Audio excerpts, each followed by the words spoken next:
¿Qué tal? Bienvenidos. Esto es Boletín Abra Virtual o Abra Virtual Boletín. Les cuento con quién estamos esta vuelta en estas entrevistas que tenemos por acá.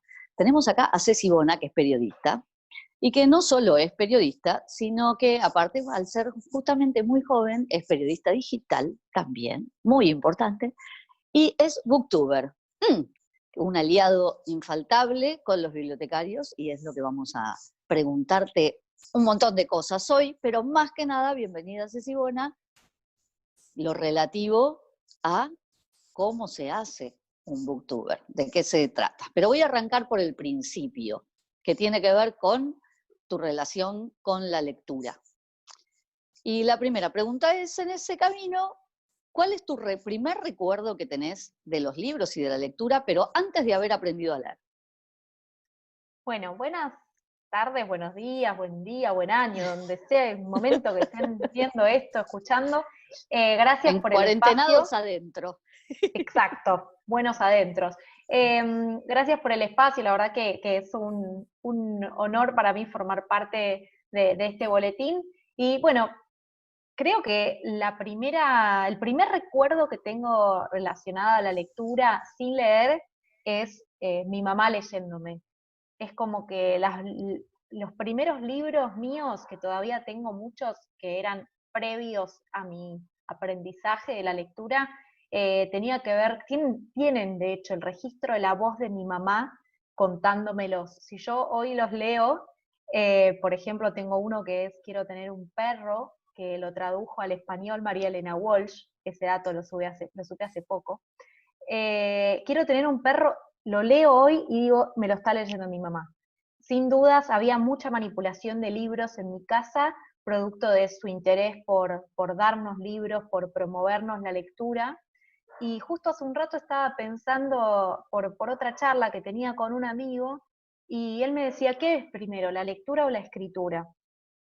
Y yo me acuerdo que cuando todavía no sabía ni leer ni escribir, tenía ya el deseo personal, digamos, de contar historias y de poder leerlas.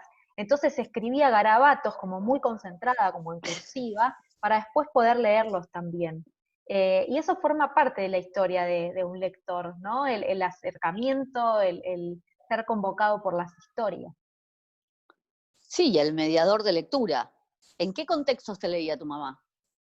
Bueno, teníamos un momento particular que era a la tarde después de la merienda, donde nosotras somos muchas hermanas, un hermano, muchos niños, había siempre alrededor de ella, y ella se sentaba en la silla con uno de nosotros que era el elegido a UPA, iba cambiando para que sea como equitativo para el Como el resto del abanderado. equipo. Claro, ese día le tocaba a X, y ese X se sentaba a UPA y los demás todos alrededor, muy escolar, ¿no?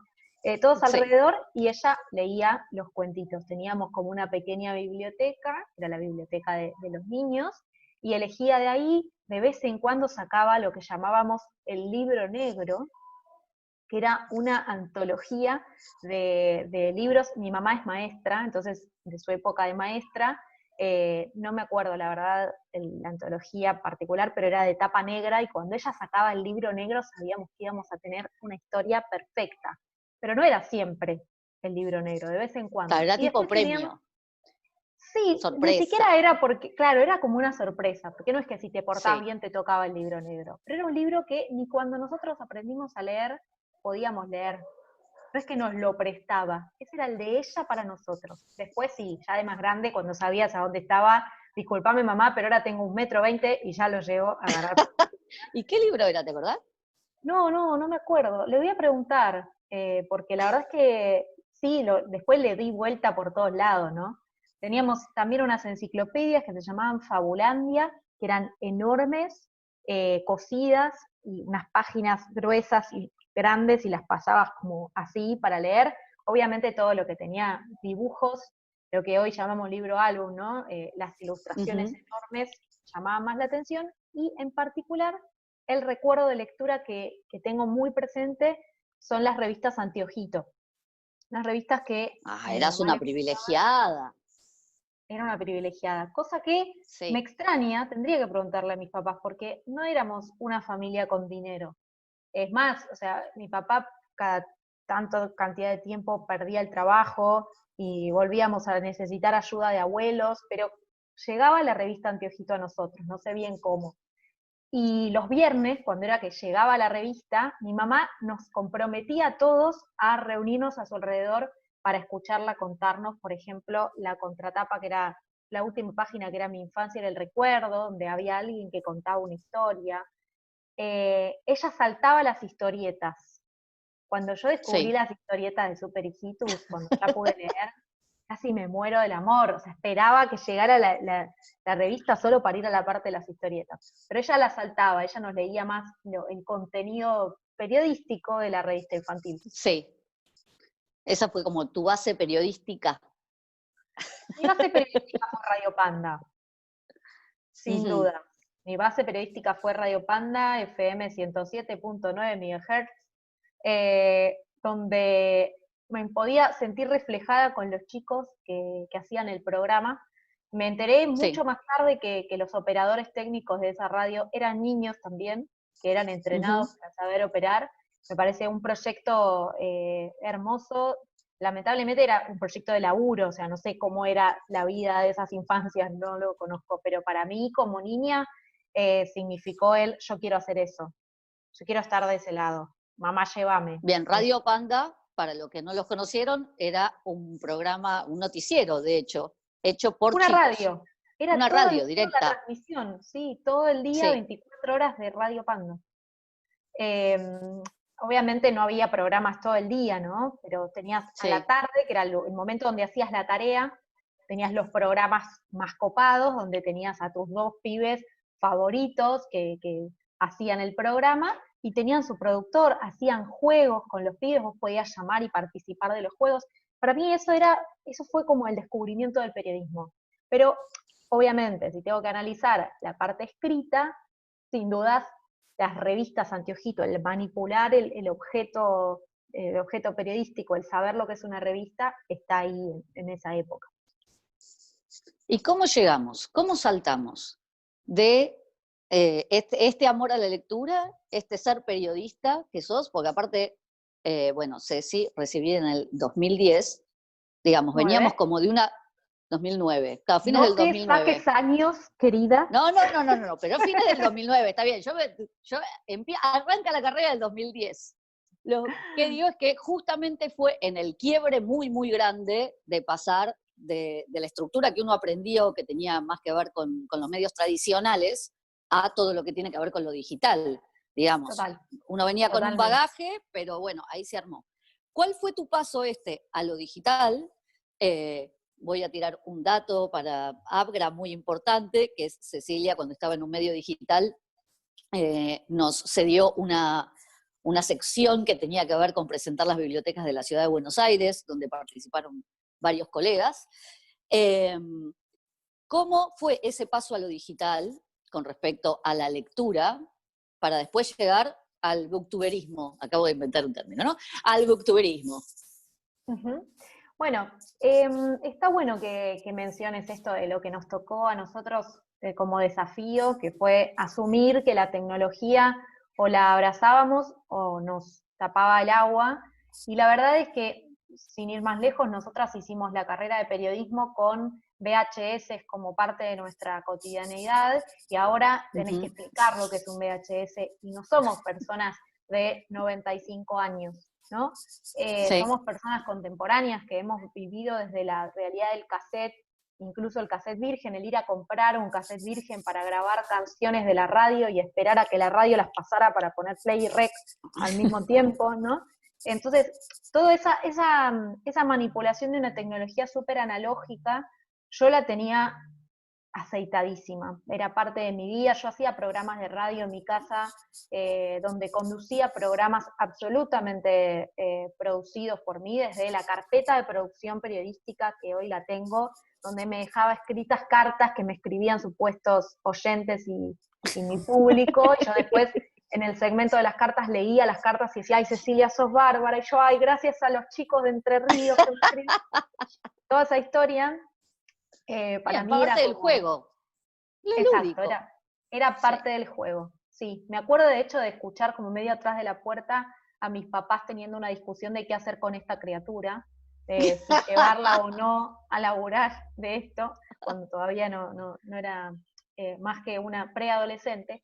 Pero igual, digamos, todo eso sí fue consolidándose en algún lugar de mí, hasta llegar en el año 2010 a la creación de Avispados, que fue un sitio digital, que yo soy una persona muy estructurada y muy perfeccionista. Yo quería hacer periodismo de verdad, y el periodismo de verdad, como nos lo habían enseñado a nosotras, sucedía en las redacciones tradicionales, te pasaban en Clarín Nación, etcétera, ¿no? Como Página 12, los diarios más clásicos, y lo que era periodismo digital todavía no se observaba con interés o con respeto, ¿no? Entonces, de a poco yo misma fui tomándole respeto a ese trabajo e incorporando otras tecnologías y posibilidades que nos dan las herramientas digitales para que el producto no sea simplemente una nota escrita donde ya cabeza informativa, cuerpo, pies, todas esas cosas que sabíamos se desdibujaron por completo y cada vez se desdibujan más, pero otras cosas no. El decir,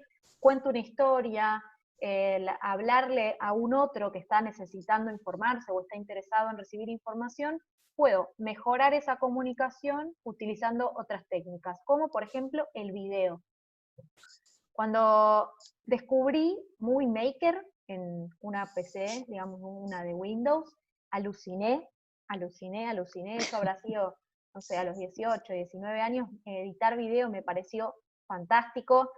El camino fue, le edito el video de 15 y bautismo y coso a toda la familia. ¿Cuántos cumplís? ¿37? Vamos con un video Dale. de los 37.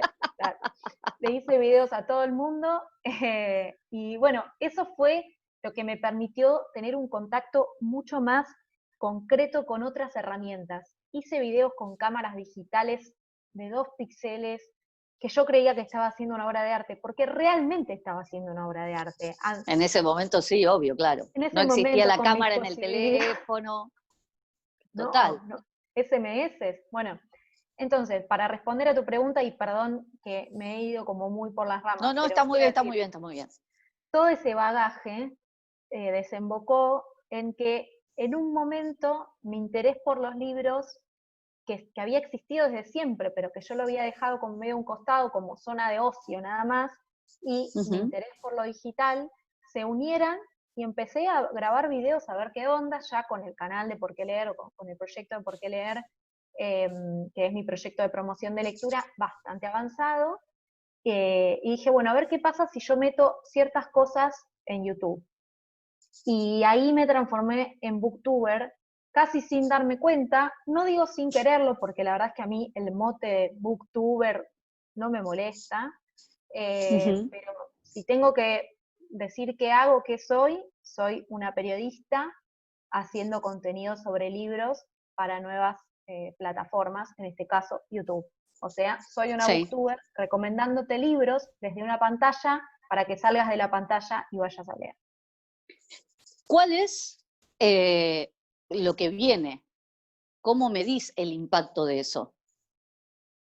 ¿Lo que viene en qué sentido tecnológico o qué viene desde No, decir? lo que viene a partir de, bueno, vos sos una mediadora de lectura, así como tu mamá era la mediadora de lectura generando la sorpresa del libro negro, o generando como esta ceremonia de llegó Villiquen, o esto también de darle prioridad, donde decir, bueno, había momentos donde nos ayudaba la familia, pero la revista llegaba, ¿no?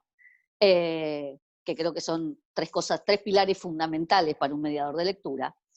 Vos te convertiste un poco en eso, ayornada a las tecnologías, y me Vos consta que estás aparte diciendo que mientras... me convertí en mi Que, vieja. ay, Estás bueno, te diciendo acabo de ahorrar muchos años de terapia. Es, es algo que te lo tenía que decir, perdóname. Hija de psicoanalista, bueno, me sale.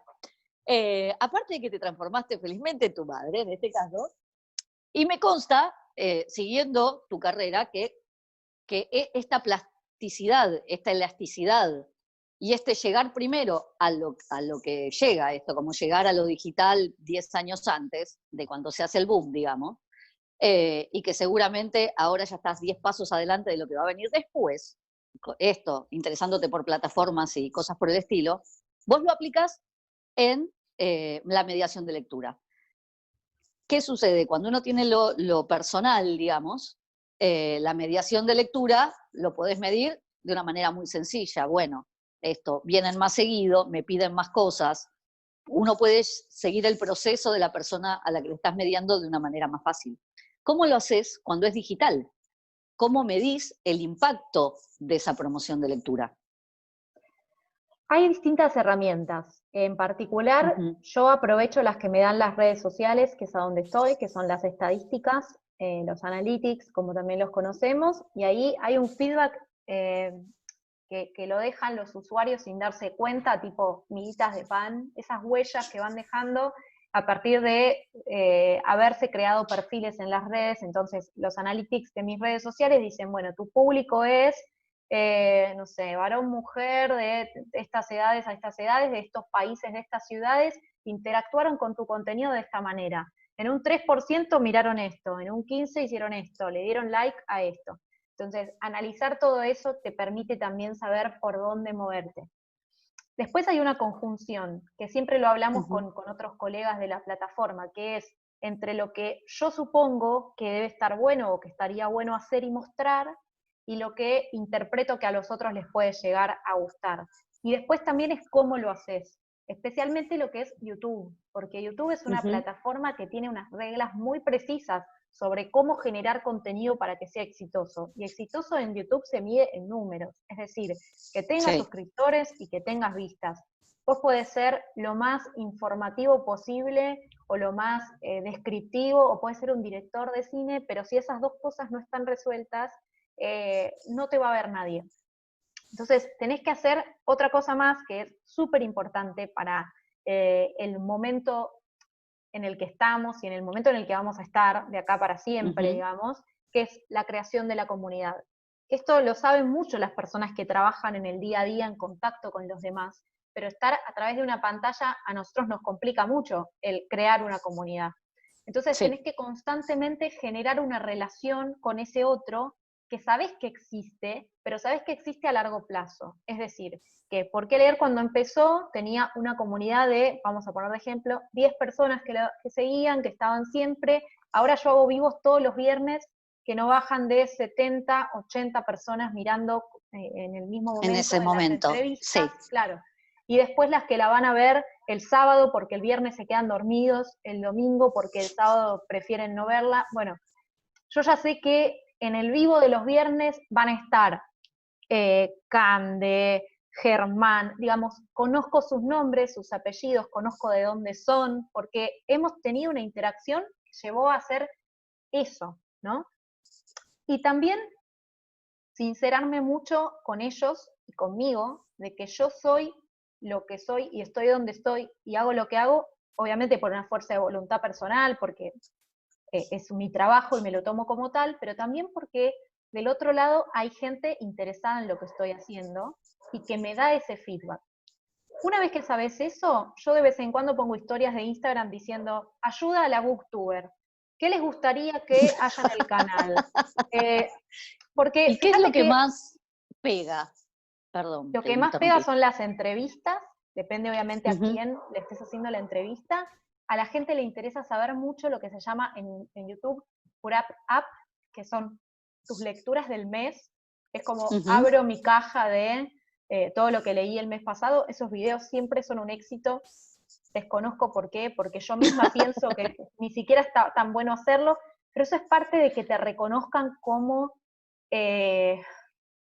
no quiero usar ninguna palabra que tenga otra connotación, pero como la líder de esta comunidad, como la cabeza de esta comunidad. A ver, referente, me gusta, esa es la palabra, digamos. Yo me identifico con Cecilia de Por qué leer, porque ella lee esto, esto y esto que yo también.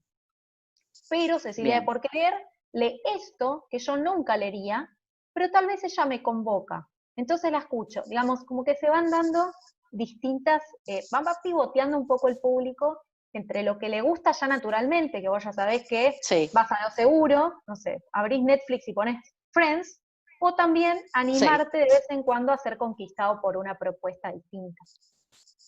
Bien. Y en ese intercambio, ¿con qué prejuicio ibas esto que vos decías, ¿no? Como, bueno, sincerarme conmigo de yo creo que esto va a estar buenísimo y te das cuenta que no pega, y viceversa, que decís esto que yo la verdad no lo haría y funcionó. ¿Con qué te encontraste?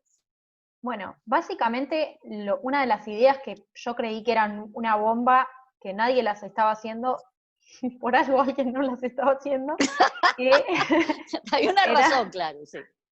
leer fragmentos de libros. Leer fragmentos de 1 minuto para que vos como lector, antes de comprar el libro, sepas en qué tono está escrito. A mí me parecía que eso era Sí. atractivo. Entonces yo te recomendaba, qué sé yo, a ver, ¿qué tengo acá? Te recomendaba Manual de Instrucciones de Gladys González, y antes o mejor dicho, después de la recomendación te decía, si te interesa, andate al video donde te leo un fragmento Un de ese pedacito. poemario, en este caso.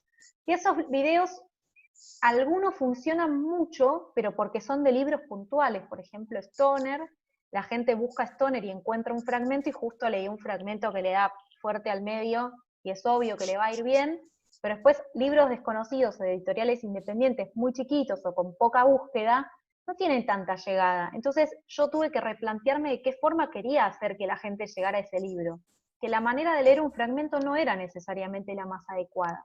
Y además, YouTube tiene una forma, un analytics muy perverso, pero al mismo tiempo muy útil, que es que vos podés ver en la línea de tiempo, por ejemplo, tu video dura 10 minutos, en qué momento la gente se fue de tu video, ¿no? Sí. En general la curva es descendente gradualmente, eso sería lo ideal, pero a veces tenés pozos y tenés repuntadas en los distintos videos. Y vos podés ir a ver qué hiciste en ese lugar para ver... Para que la gente se vaya. Para que la gente se vaya y qué podés resolver para tu siguiente video, no volver a hacer eso. Por eso Sí. antes te decía que es muy relativo entre lo que sería lo que vos te gusta y lo que vos querés proponer, y también lo que le gusta a los otros. Porque si yo estoy convencida de que quiero hablar de libros de editoriales independientes y la gente solo quiere hablar de libros mainstream, yo no voy a cambiar eso, porque además de Sí. leer libros mainstream, yo como lectora leo editoriales independientes. Entonces, quiero tratar de mostrar mi perfil lo mejor posible y lo más posible. Y hay una cuestión ideológica también atrás que tiene que ver con el apoyo a las editoriales independientes o algo por el estilo. Sí, yo siempre, o sea, y la ideología, más que nada cuando haces un proyecto casi en primera persona, es súper, está plasmada ahí, no podés salir de eso. Las editoriales independientes en Argentina tienen un gran crecimiento y hacen un trabajo muy grande por llegar a los lectores de distintos puntos del país, a pesar de que la distribución es cara, a pesar de que no hay librerías distribuidas en todo el país como para que lleguen esos libros, y además editan historias que no tienen por qué ser las historias que espera el mercado editorial. Se atreven a veces a invertir en historias distintas, que no son por ahí las que están de moda en ese momento, o la del youtuber del momento, que es más, algo más parecido al modelo de negocios de las editoriales más grandes, ¿no? Sí. En cambio, las independientes no. Y para mí eso es súper valioso, y que vos le compres a una editorial independiente que permite también que más personas trabajen del mercado editorial, me parece fantástico. Entonces sí, recomiendo. Y además porque leo mucho independiente, porque me mandan sus libros y suelen Y ser te cosas que gustan. están buenas, claro. Total, total. Últimas 2 preguntas, o sea, es Bien. una doble. ¿Qué es? Si tenés relaciones con bibliotecas, y si en ese caso, ¿qué tipo de relación tenés con bibliotecas? Y si crees que el formato de Booktuber es algo que le sirve a las bibliotecas en esta cuestión de mediación de lectura.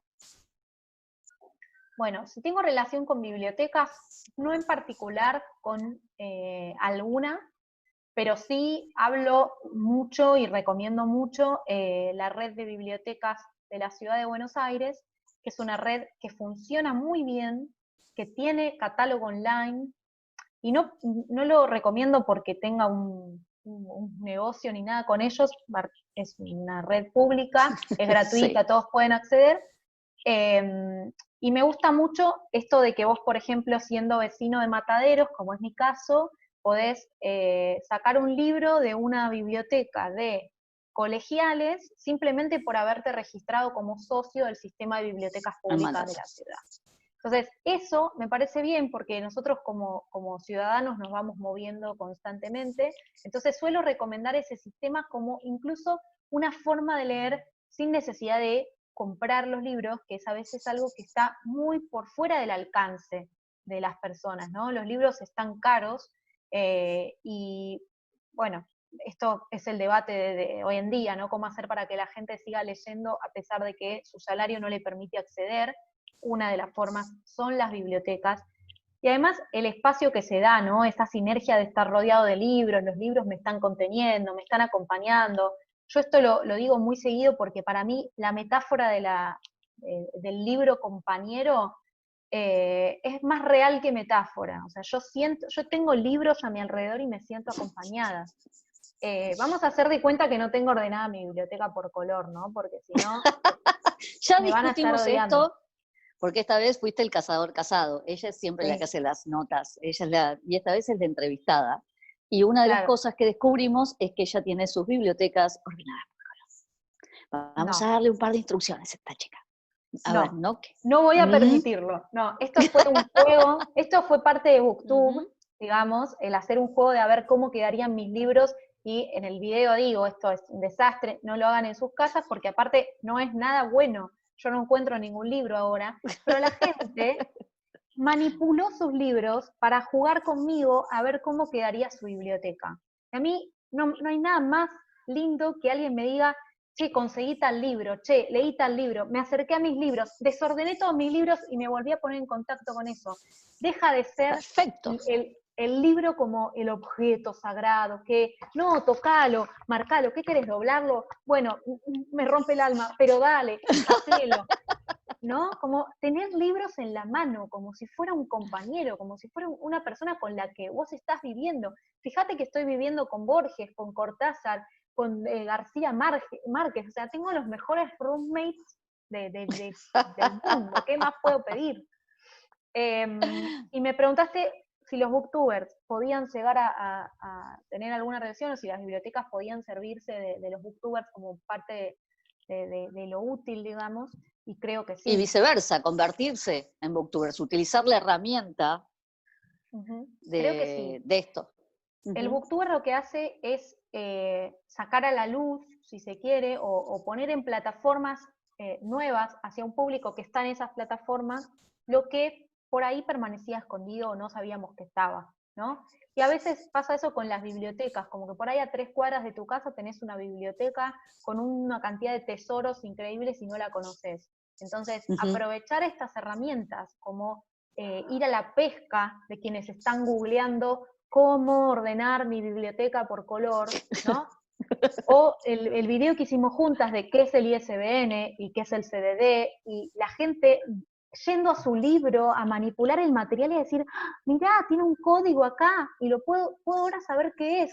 Eso pasa muchísimo, y eso es parte del laburo de quienes comunican en las redes, pero también de quienes se atreven a usar esas herramientas como parte de una comunicación transversal, que puede llegar a todos y que la gente llega a vos por su propio interés, ¿no? Claro. Que es un poco también lo que le pasa a las bibliotecas.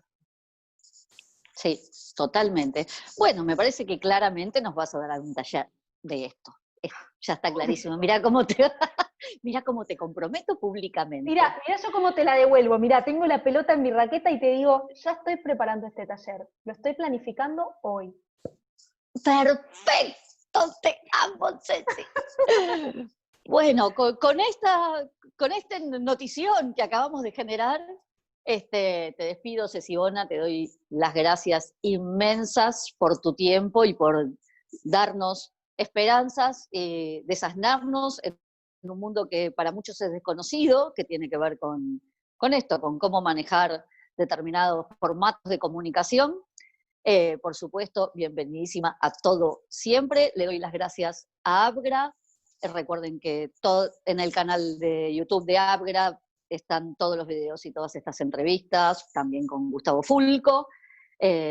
Muchísimas gracias, por supuesto, a la comisión directiva por generar este espacio nuevo, junto con la radio, junto con el boletín digital, que va a salir dentro de muy poquitito.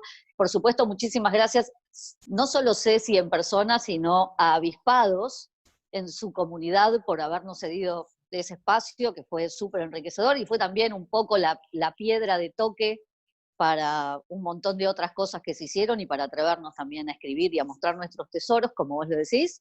Y chochísimos esperando tu próximo taller, aprovechando la cuarentena. Bueno, muchas gracias, de verdad, es un sueño para mí poder hacer cualquier cosa relacionada con bibliotecas y bibliotecarios, desde el lugar que me toca, desde el aprendizaje. Aprendo mucho de ustedes, de lo que hacen, de cómo comunican, que ustedes también son los guardianes de estos tesoros, así que estoy muy feliz de poder hacer cualquier cosa, como por ejemplo esta entrevista, o sumarme a todas las actividades, lo que sea, y gracias por el espacio, sobre todo eso, súper valioso. Decime dónde te encontramos, cómo te buscamos y cómo te seguimos. Bueno, el proyecto de promoción de lectura del que hablamos hoy es ¿Por qué leer? Y en todas las redes, en todas, @por qué leer OC, especialmente en Instagram y en YouTube, es a donde estoy enfocando todos mis esfuerzos, pero si buscan en Twitter y en Facebook también van a encontrar a Por qué leer. Perfecto, muchísimas. Última pregunta, ¿trabajás sola o tenés equipo? Trabajo sola. Me quedaron dos cosas para Sí, decirte que creo que estarían dale, buenas. Una para que genial. ustedes la piensen. El tema Sí, de los libros digitales y los audiolibros. sí, Tecnologías que se empiezan a meter mucho en quienes aspiran a ser lectores o a los que ya leen. Y lo otro es que bien, Por qué leer tuvo su vagón de lectores a principio de año, donde llenamos un vagón de subte y medio con gente leyendo simultáneamente entre el barrio de Flores y la Plaza de Mayo, 25 minutos leyendo. Eso fue increíble, la pandemia nos arruinó la experiencia, pero lo vamos a volver a hacer y ojalá que flash mob, abra. Exacto. sí, nos avisás. Los abrianos, ahí estamos con vos colaborando, nos encanta.